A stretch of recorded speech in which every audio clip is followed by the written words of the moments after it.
Okay, now we're going to look at a circle and divide it into 12 equal parts. Okay, so now we know that we have the distance around being 2 pi. If I want it divided into 12 equal parts, then each part would have a measure of pi over 6 radians. Okay, so that means I would have to take each quadrant, since we have 4 quadrants, and divide those into 3 equal parts. So I'm going to put tick marks here. Okay, each one, each distance between the tick mark would be a measure of pi over 6 radians. And these are not in the same place as what we just did on the previous circle. Okay, remember that was divided into 8 equal parts. And this is into 12 equal parts. Okay, but each one, or each distance, if I start here from 0 to the first tick mark, is a distance of pi over 6.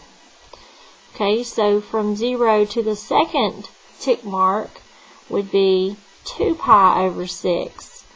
Okay, and that 2 pi over 6 is going to reduce to what? Pi over 3. Okay, then next from 0 to my third mark here, which we know before was pi over 2. If we look at it in terms of pi over 6, if I have 1 pi over 6, 2 pi over 6, this would be 3 pi over 6, and that's going to reduce to pi over 2. Okay, then I have 4 pi over 6, and I'm just going to go ahead and write that out. 4 pi over 6, but that's going to reduce to 2 pi over 3. And then the next mark would be 5 pi over 6, 6 pi over 6, which reduces to pi, 7 pi over 6, 8 pi over 6, and that would reduce to 4 pi over 3, then 9 pi over 6, and that reduces to 3 pi over 2, which was the same measure that we found on the previous page when we were dividing it by pi over 4. So we're at 9 pi over 6. The next mark would be 10 pi over 6. And that's going to reduce to 5 pi over 3. And then 11 pi over 6, which is not going to reduce. And then 12 pi over 6 is going to reduce again back to 2 pi.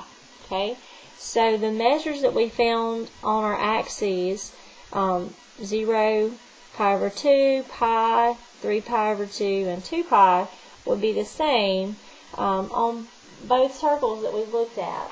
Okay, we could go back and compare this to what we did on the previous sheet with the 8 points and see that we had the same values here, here, here, and here.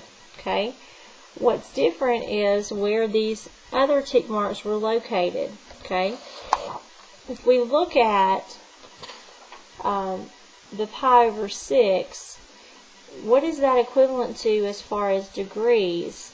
Okay, that, if I wanted to multiply by 180 over pi,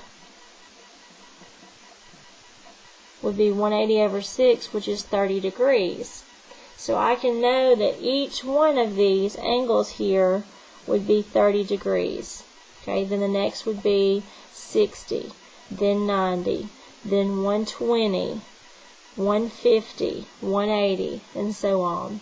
Okay, so these angles were going to be closely associated with our 30 and 60 degree angles that we're going to talk about in the next section. So one of the problems here that they may ask you to find would be draw and label 16 pi over 3. Let's say that our angle theta was 16 pi over 3. Okay, well I know that's going to be more than one rotation around my graph. Okay, if I think about dividing this, how many times will 3 go into 16? Okay, 5 times, with 1 left over, right? So this would be equivalent to 5 pi plus the 1 that's left over 3, 1 pi over 3. Okay, think if I added that back together, it would be equivalent to 16 pi over 3 if I found a common denominator. So 5 pi, think about if I start from 0, 1 pi, 2 pi, 3 pi, 4 pi, 5 pi, plus pi over 3. So an amount of pi over 3 would be from here to here. So it would be at 4 pi over 3. So if I wanted to draw that angle, standard position,